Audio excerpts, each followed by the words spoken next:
Lost in Traduction. Alors comme vous le savez tous, nous partons à la conquête du monde. Facile, avec Google Translate, on dépense rien et c'est nickel. On copie-colle tout et on envoie au traducteur.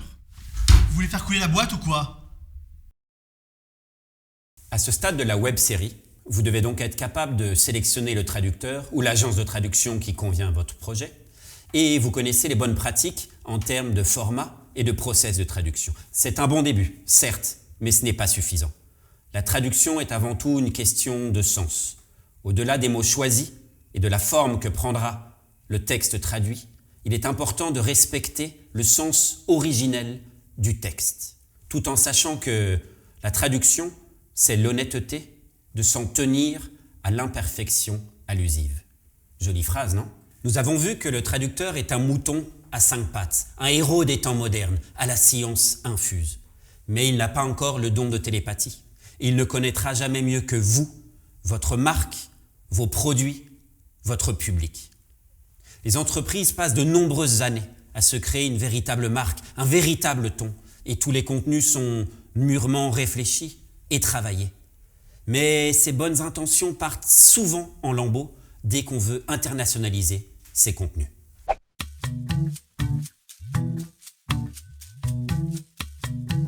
Tu vois, aujourd'hui, ce qui est important, c'est de créer un vrai engagement pour construire une vraie communauté.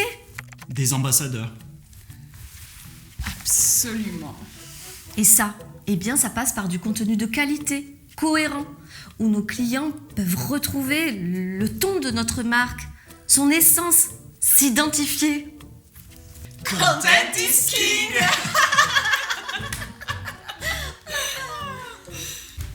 La traduction du site en espagnol. Qui l'a faite? Je ne sais pas qui est au courant. Je suis pas dans le coup, ça va être le stagiaire. Regardez, le country manager m'a envoyé un email. Il me dit que parfois on utilise tout, le tutoiement, et des fois usted, le vouvoiement. Il y en a même un qui a traduit la marque. On est maintenant Los Nuevos Bandidos.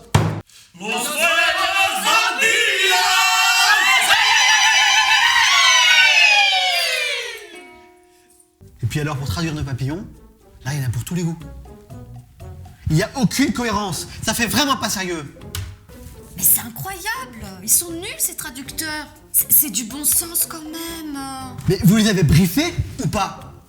Oui, on avait fait un petit brief, quoi. On va le refaire.